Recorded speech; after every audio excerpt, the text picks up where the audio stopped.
JV Crum III, welcome to Succession Stories. I've had the pleasure to get to know you over a series of conversations, including your show, which I was so excited to be on, the Conscious Millionaire podcast. And I'm so happy that we're together today. So thanks for being here. Well, I am excited, and I just want to say hello to everybody who's listening, because if you're listening to Laurie's show, I know you're in the right place, and I'm excited to have this time together. Let's start with you. I want to hear about you and your experience with your family's business that became your business too. You became part of it. So take us back in the time machine. Sure. I'm going to take you back to age 5, because I grew up in this little country town, 200-300 people, and nobody had any money. And by the time I was 5 and would go to the grocery store, and my mom would give me a little lecture, don't ask for a candy bar, people think we're poor. And of course, that meant I couldn't get my candy bar. And I was sitting around like a little kid would, and I'm going, well, what is the answer to this problem? Well, on television, the rich people had nice homes and limos, and I imagined they could have candy bars or whatever they wanted, right? And so I made a declaration, told my parents, told the whole town, went knocking on doors, and said, when I grow up, I'm going to be a millionaire. Now, it wasn't like a hope and a dream. It was like done.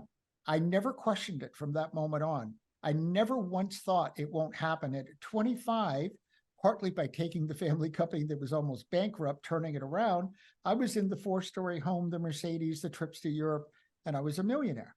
So I set myself out with that intention. And I think that's a very important part of the story, is that people go, oh, well, you got there so young. And I go, I had 20 years. Think about it, right? When I was going to grad school in LA, I'd go drive around Beverly Hills in my little Datsun B210, and go, I know I'm not supposed to be in that little studio apartment. I'm supposed to be in one of these homes. I'm in the wrong place. So I was always visualizing that life was going to be different, and I still do that today. I plan to sell my company for 150 million, and I visualize it on a daily basis. So, I was finishing my first graduate degree, was in psychology. And I came home, and my dad was very depressed, and I'd not seen my dad depressed before. And he talked to me, and he told me that the company was not doing well. Well, it had never done well, but apparently now is like almost bankrupt, right? And he said, will you come work with me and help me with the business? Now, I never had a business background, but I think my dad knew that somehow I was going to figure it out, which it did. So I told him I'd work 6 months, and then I was going to law school. Well, I did go to law school 3 years later, after I'd already become a millionaire and had the home and everything. But I was there for 18 and a half years. So the start out is that I looked at the business, and I just every day said, what do I need to do to make this business profitable? Because at that point, that was the problem, And after 3 months of doing that, I'm a very numbers oriented guy. I'm actually trained as a tax attorney. I sat down, I poured over all the numbers, all the bank accounts, all the billings, and I spent a whole weekend doing it. And I remember that Sunday night, I was living in Tampa. My dad actually lived in Ocala. We'd come down for the week because the business was in Tampa, because everything we did was imported or exported. Everything that we hauled, it was a regional trucking line. And I went over all the numbers, and I remember calling him like gleefully. I had found the problem, and I had. But you kind of laugh when I tell you this. I went, I've discovered the problem. Every week, we pay out more money than we bring in. Now, as simple as that sounds, that's a lot of businesses' problems, right? And Monday morning, I started calling our clients and saying, we can't work for these rates anymore. And I got as much as a 25% rate increase that day. So a month later, things are now going well, because in the meantime, I was picking up the mail. And I discovered there were 9 major liens against the business that went back for years. So by the book, but I didn't know the book at that time, I'd call them all, because now I could project the cash flow, because I knew what was going on, and we had the higher revenues. And I'd say, I'll pay you 25 cents on the dollar in 3 weeks if you'll take the lien off. Well, everybody said yes, because it spent years and they weren't expecting to get anything. So 25 cents was a whole lot better. And then on the end of the 4th month, I'm looking at all of our bills from repairs, because you've got trucking line. We have 50 different units. And I said, okay, this is way out of whack. And I told my dad, we're going to open a second business. We're going to create our own maintenance company, hire maintenance people, and take care of all our maintenance and repairs. Well, then our costs went through the floor and our revenue was going up. And all of a sudden, there's this big gap called profit that we were creating. And after 3 years, we had a really well-growing company that was highly profitable. And we had learned a lot about how to build a business. And I have to say, I primarily work with service businesses now, but most of them have a lot larger profit line than a trucking line. It's the problem that you have so much capital investment, right? But what was good about me having to figure that out and turn that company around is that if you can do well with a regional trucking line, with all that, you can certainly do well with most service businesses. I work with companies that have software, that provide coaching, that have a wide range of services. And all of a sudden, those companies can make a lot of mistakes and still do really well. We couldn't. And I'd say the biggest thing was the second year, and you look back, you have to laugh, with all the money, I've spent about $250,000 on degrees and trainings and masterminds and everything, right? This was $75. And remember, it was Ron Zemke's customer service book.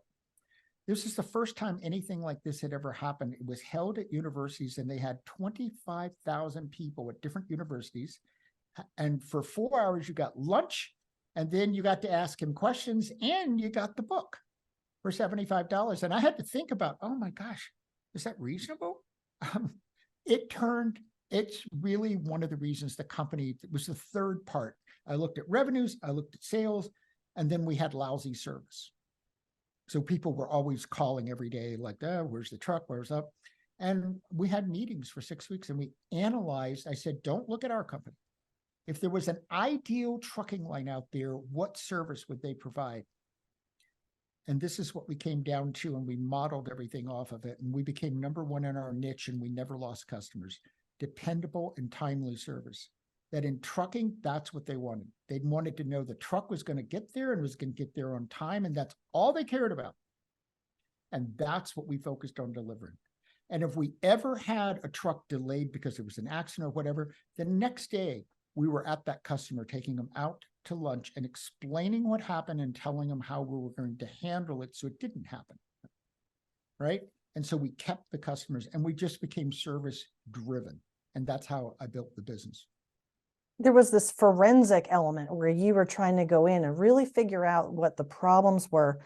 Before you joined the company, JV, did you know the extent of the financial issues? No, I just knew we didn't have any money. And I knew that it was very rocky because some years we had some money. And then the next year we wouldn't. A lot of that, when I looked at it, was my dad's own mindset, because as good as he was at building relationships, that was really his strong point. Running the business was not his strong point, and it was 2 reasons, because I had to figure it out. Fortunately, I had both of those that I was strong in. So it was his mindset was always self-sabotaging. So we were constantly at fight with each other because our management styles were so different. He thrived on creating fires so he could be putting them out all the time.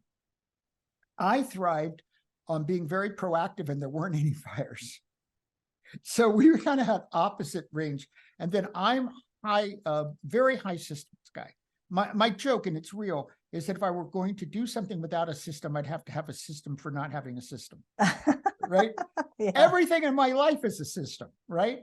And my dad wasn't a systems guy. And what I've discovered in working with entrepreneurs is there's some things that they need to have going in their favor. And one is that they can think in systems. And another is that they're just highly resourceful.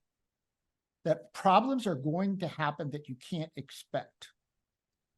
And you've got to be resourceful for it. And you've got the mindset is that I'm going to solve it. Right? And that you're going to do that. And nothing is going to stop you. What was the dynamic with your father when you pointed out, hey, I have found some issues here? Did he get defensive? Was he looking to on those big ones, like let's, like, here's the problem, I'm going to raise rates. He it's interesting. He made a decision day one that he thought I could figure it out. And he just let me run the business. Now, what's interesting about that is I literally, it sounds like a stage talk. I'd never had a business class. I'd never read a business book, and I'd never even read a business article. I knew nothing about business. But it turned out doing well in school, as I was a 19-year-old senior, you don't become a 19-year-old senior in college without systems. I knew what I was going to study 2 weeks from now at 7 p.m. And it turned out that that was a perfect skill to translate. And I think that's a lot of things that great entrepreneurs, they might have a skill in another area. Maybe they play a musical instrument, but they can see the relationship between the harmony there and the harmony in the business. I mean, we can always bring over our skill sets from one area to another.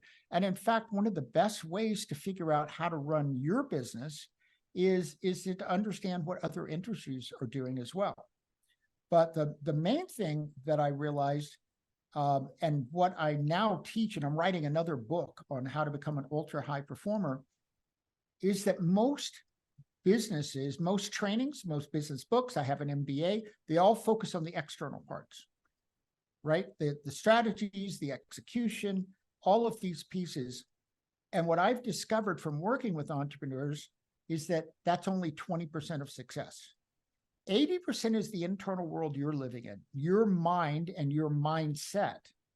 And so what I've learned is that if you want to really level up your business, you want to go from stuck or slow growth to fast growth, the fastest way to do that is for you to go from stuck to slow to fast growth inside, shift your mindset, and now you will literally see higher level strategies.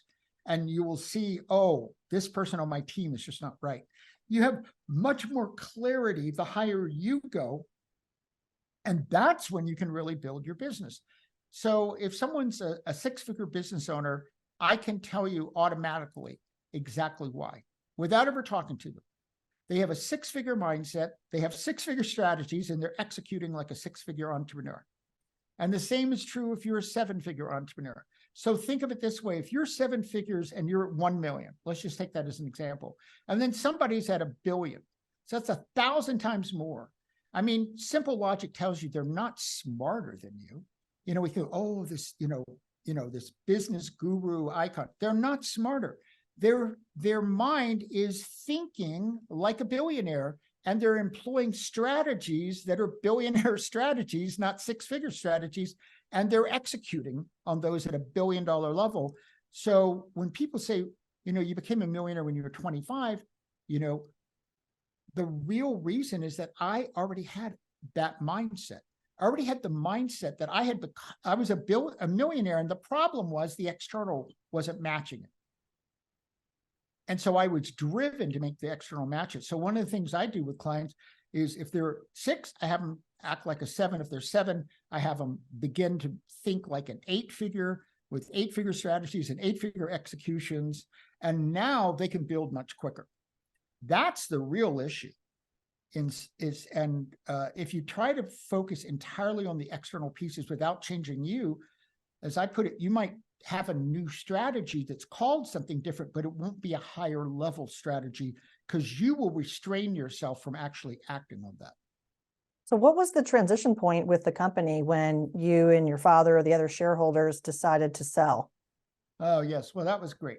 So I wanted to go on and do something else. This was my father's dream. And he was 76, and I'm going, so we had conversations. And this is very important because he was determined not to sell. And we were 50-50 partners at that point. And I was determined to sell because I didn't have the life I wanted. I wasn't living where I wanted to live. I wanted to go have a different life for me, right? To have my choices. So here's what happened. He was constantly talking about, well, what am I going to do with my life? Coming to the office and having lunches with clients is what I do. And he was just straightforward about it. And I said, okay, I had to sit down with him and in effect, write a life plan for the rest of his life. What he was going to do, how he's going to use the money, how he's going to travel and enjoy the world, how he's going to become more involved in civic affairs because he was all about giving back. And he lived to 90. And everything he did after we sold that company was exactly the blueprint I created for him. Amazing. So I had to create a blueprint so that he believed there was a compelling future and he wasn't just going to be sitting at home in a chair. And he created that compelling future. And in fact, my dad didn't take up golf till 72. And part of that compelling future is he had 2 holes in one, which most people who don't take up golf till 72, all the people who've been playing since their 20s are jealous because most people never have a hole in one, right? And so, so I had to create that compelling vision for him. And that's how I got him to the closing table. That's amazing. And the thread that I keep hearing in your conversation with me is visualizing. And even visualizing, like you said, when you were back at 5 years old and visualizing that you wanted to be a millionaire. And of course, when you're 5, you don't really know what that means, but that's okay. It took you there. At the time of transaction or finding the right fit, the suitor, who was the right buyer for your trucking company? How did you go about that process? Yeah, so that was a great situation. So I was just finishing up my MBA 2 years before we sold. And I went and talked to 5 different agents. And what I quickly realized was I thought I could do a better job, with the exception of one. He had been a banker and he was the one I wanted to work with, but then he got sick. So I go, okay, that doesn't work. So there were a couple of issues that were very important. It was very important because of our position in the industry that nobody knew we were for sale. That was going to hurt our business. I was very clear about that. And the way people were going to advertise, people were going to quickly know who was for sale. And the other thing is I looked at their prospectus and I go, my God, I could write something better than this. So I talked to my tax attorney and he handled transactions. So we agreed he would do the paper, even though I was attorney, I had no business. People, just because you're attorney, you have no business doing something you don't do. Because the transactional paperwork was, agreement was 200 pages. So he handled that part. I handled the negotiation part. I got my accountant to front for me. And so we put anonymous ads in the major, magazines and stuff for trucking. They would go to my accountant blind.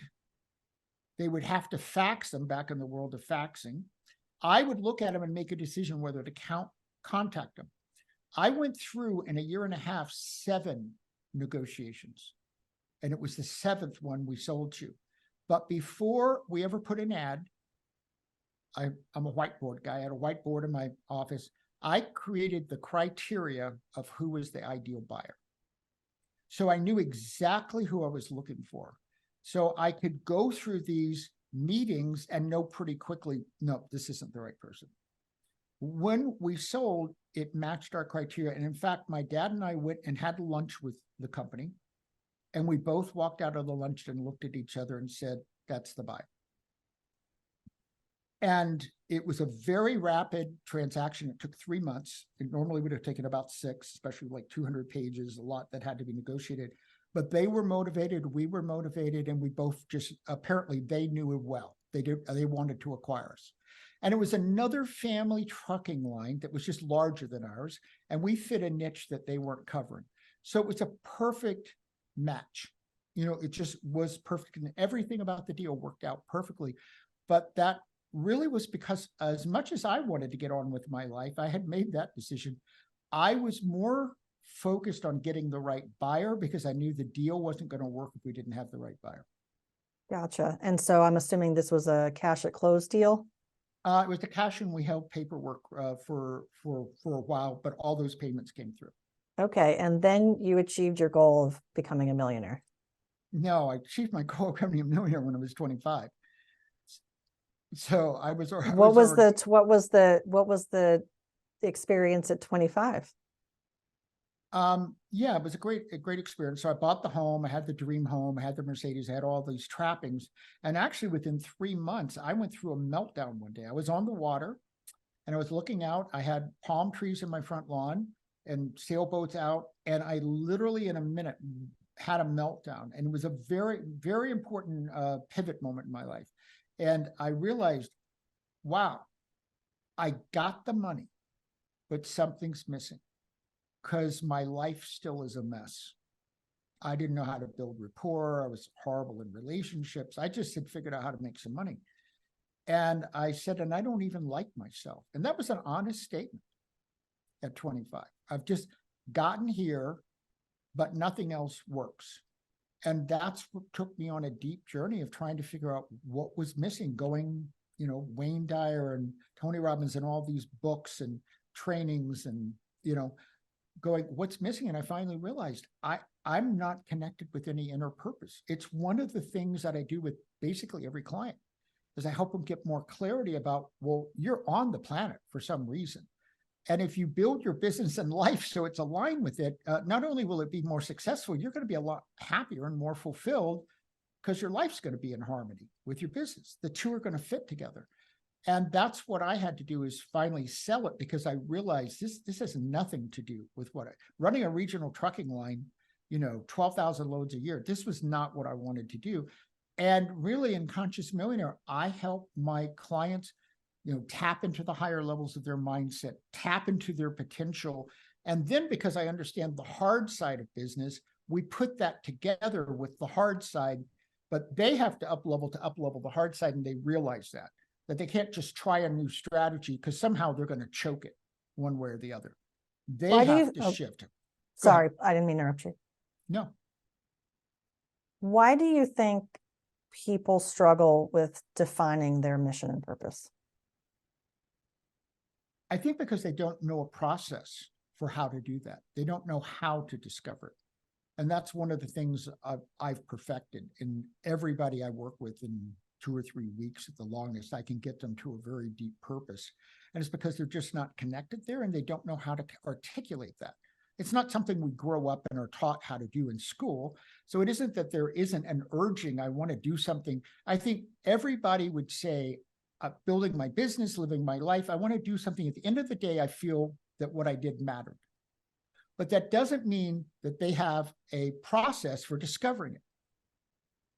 So most people just don't know how to discover it, but they want to. I think everybody wants to live with a higher sense of meaning. What's some of the things that people could do on their own if they just want to explore? Yep. Well, I'm going to offer you an opportunity for us to get together and have a performance breakthrough session for everybody who's listening. If you've got a 6, 7, 8-figure business, I'd love to talk to you, and I'll tell you more about that in a moment. But I'll give you 3 quick steps. It comes out of my book, Conscious Millionaire, on how to begin to discover that purpose. So the first one is, what is some activity that you do that you're totally passionate about? And typically, if you're totally passionate about an activity, 3 things happen at that level. 1, you get lost in time. You think a half hour passed and it's 4 hours, right? The second thing is that people tell you, wow, you look different. The truth is you do. The blood is flowing in your face differently. Your muscles are different. There's this excited energy that's kind of pouring off of you. And the third thing is you've probably done this activity absolutely free to help people, even strangers, because you just love doing it so much. You love helping people in this way. And then the second thing is that you're able to say, oh, there's some difference I want to be making out there. Maybe it's for a type of people, like in my case, I love working with entrepreneurs. Maybe it's for a cause like the environment. Maybe it's to help animals, but it's something outside of you. And then the third one is based on my passion and who I'd really like, what would I like to do? Now, this is actually the reason it's, most people don't approach business this way, is it's the opposite of what I was taught in MBA. In the MBA, I was taught to go find the problem in the external market and create a solution for it. But what you're really doing is you're starting by creating a solution. So this is the answer I want to be delivering to the world. And then as I go, the great thing is for any answer or purpose or difference you want to make, there's probably 100 niches you could work with. So then you got to go out and look at the niche, and you got to go, is this the way the problem shows up for them? Is this going to excite me to get out of bed? If not, not your niche. 2, are you going to enjoy working with them? And do you think you can get predictable, consistent results working with that person with your answer? And the third one, which a lot of people overlook, is like, do they have the money to pay you? And if those three things aren't going on with your prospect, it's not going to match your purpose. So your purpose isn't isolated. It's moving out into the world, and now you got to deliver it. And you got to deliver it in the way they want it. But the question is, do you want to do that? And I think a lot of entrepreneurs fail to answer that question. And so they get off on a path. They go, oh, I could make money doing this. Yeah, well, great. You could make money probably doing anything. You know, you could probably sell ice to an Eskimo if you had a really good offer. So instead, you've got to look at how you bring the two together. And that's one of the things I help basically every one of my clients do, because it allows them to be passionate every day. And then that changes who they even want on their team. I can tell you at Conscious Millionaire, everybody believes in our vision of uplifting entrepreneurs and helping them build highly profitable businesses that are also making a positive impact. You know, that, and at the end of the day, the entrepreneur's happier, even if it was a bad day, because we're going to have those, but they still go, yeah, but I know why I'm doing this. And it's because I think it'll make a difference to other people. Do And you see a difference? If you can't say that, I think it's hard to stay the path when things aren't good. Yeah, no, for sure. Do you see a difference when you work with clients who are in a family business, or if they are the founder, or if they are, let's say, a hired gun trying to figure out their place in the world? Yeah, so let's talk about the family business. First of all, one of the things that I learned, and I work with people who are in family business, people who are not. I work with both. In the family business with my dad, and then I actually went to some conferences on trainings for family business, and I went, oh, it's perfectly normal we're having these problems. Every family business has these problems. Every part of your family dynamic is going to come into that business. So I'd walk into my dad's office, and I was a fast decision maker. He was a very slow decision maker because I'm very visual and he was very kinesthetic. So he had to feel it, right? And I'm just going, this is a 30-second decision here, right? And it might be 6 months to get his sign off on it, which was very frustrating for me. So I'd walk in his office, and sometimes I'm thinking we're business partners. And then he'd say, you're being disrespectful to me as your father. And I'm thinking, this doesn't have anything to do with you being my father. We're business partners and we have to make a business decisions. Let's just make it. Right. And I'm going to listen to what you have to say, and you're going to listen to what I have to say. It didn't have anything to do with you being my father or me being your son. So he would bring those in, and then, then we had to work through that kind of stuff. So there were a lot of family dynamics that came in, and we had to work through them because they were there. You can't pretend they're not there. They are there. And I worked with a couple of brothers who ultimately, part of what they were engaging me for is they wanted to build the business a little bit more, and they wanted to sell it. But they wanted to sell it because they basically didn't get along. And then when they sold it, they both went and did their own things, right? I've worked with husbands and wives, and sometimes in those situations, we do joint sessions during the month. Might do a joint session. We might do some independent sessions so we can work on what they're working on.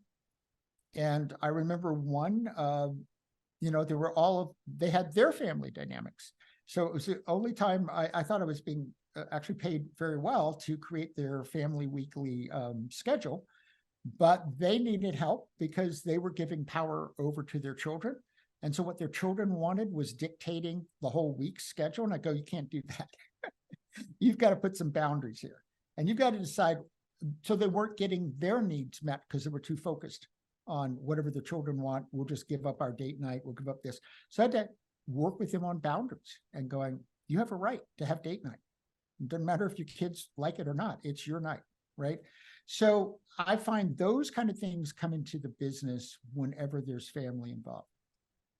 That's great. That's great. And for people who are doing planning, whatever time of year it is, if they're doing it on their fiscal cycle or doing a mid-year, there might be things that they could think about. What might be 2 or 3 things that you'd say are priority?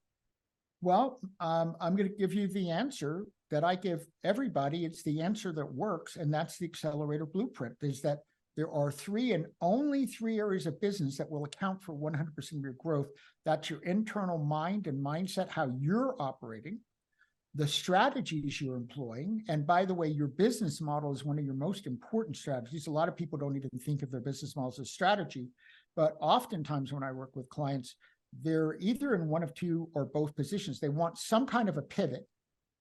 And that may be changing the business model. It may be changing team members. It may be ultimately, I want to sell this and build something else. It can be a lot of things.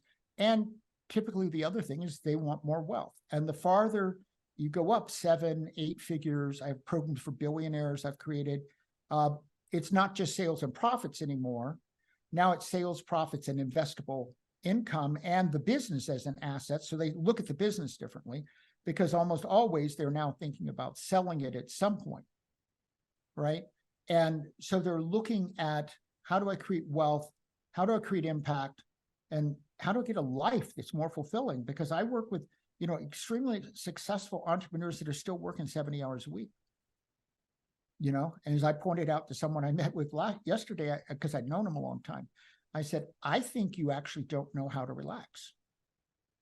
I think that's part of the 70-hour week is you have no plan for what you're going to do called relaxation or personal time. You haven't planned for that because you've been living 70 hours for 30 years, right? But so I always work on think about the mindset, the strategy, execution. I want to give you a performance breakthrough session. It's 30 minutes with me. And what we're going to do is we're going to look at what is that biggest outcome you want in the next 12 months. And then I'm going to shift your identity. It's one of my 7 money mindsets I work with. So it's at a much higher level. And all of a sudden, during that 30 minutes, you'll be able to see yourself achieving that big outcome. And a significant number of people I do this session with increase the big outcome. They go, oh, if I become this person, and there's like maybe 5 different shifts they're going to make in themselves, I now realize I can actually accomplish more than that in the next 12 months.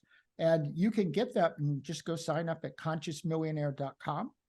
And then it's Talk with JV. And just choose the performance breakthrough. I'd love to give you that session and help you get much more clear about how to create your biggest outcome ever, and then how to have the identity so you can do it. Well, thanks, JV. I think that's awesome for our listeners because people who listen to this show are builders and they've got big decisions to make, and everybody's thinking through looking for that next big idea or that next advisement. And so that's such a nice offer. So thank you so much. And we'll be sure to put that link in the show notes for people to make sure they remember that. And just to be clear, the group that I primarily work with are 6, 7, and 8. So if you're not yet at 6, that really isn't quite yet for you. But 6, 7, or 8, just go to consciousmillionaire.com/talk with JV. Yeah, 6, 7, or 8 figure businesses for sure. So JV, there's a lot of things that you've shared today, a lot of inspiration. Leave us with something that inspires you. What inspires you as a conscious millionaire? Well, I'm going to give you my personal motto because I've had it for 30 years. So I feel very confident it's probably not changing because it works. And this is my personal motto, and I'll tell you how I apply it. Trust perfect timing. So what I find to me, and by the way, that's not a woo-woo station. That's very concrete. When I'm present, when I'm in flow, which is something I teach people to be in deep flow, when I'm in flow, everything around me is actually occurring with some perfect timing, that there is a timing to all of this. So if somebody has an appointment with me and they have to cancel it, if they don't reschedule, which most of them do, I go, okay, that would have been a wasted half hour, right? So it's fine. Or if they schedule, they and I in 3 weeks, let's say, are going to be very different people because we're going to go through our own evolution and shift. So we'll be in a better place to have that meeting. And I say the same thing with clients. It's like, they're not ready to start and they need another week. They need another week. That's just the way it is. I have to sell to them what they want on their terms. And part of that is time. But also when you're in a business deal, a lot of people want to take out a hammer and just pound it. Like you're going to somehow get that square peg in the round hole and it's not going to work. So instead of doing that, if the timing isn't quite where everything's not quite working out, I step back and I go, well, is there a player that needs to change? Or is there a belief system someone has that needs to shift? Or is there some aspect of this deal that isn't quite right yet? and what needs to shift so it's going to work for everybody. And I find when I take that viewpoint, you can very often get to the deal very quickly, but that's because you're not trying to force it. You're allowing it to happen in the right time, but also simultaneously asking what might be missing or what might need to change to get to that right time. Trust, perfect timing. I love it. JV, thank you so much for being with me today on Succession Stories and sharing your I story and appreciate sharing your you being insights. here. Yeah, it's great. And thank you for being on the Conscious Millionaire show. It was wonderful having you as a guest. Thank you so much. All right, listeners, be sure to follow Succession Stories in your favorite podcast player and YouTube, and leave us a review because 5 stars helps the show get discovered. Learn more about maximizing the value of your business and planning for transition at thebusinesstransitionsherpa.com. Join us next time on Succession Stories for more insights from transition to transaction.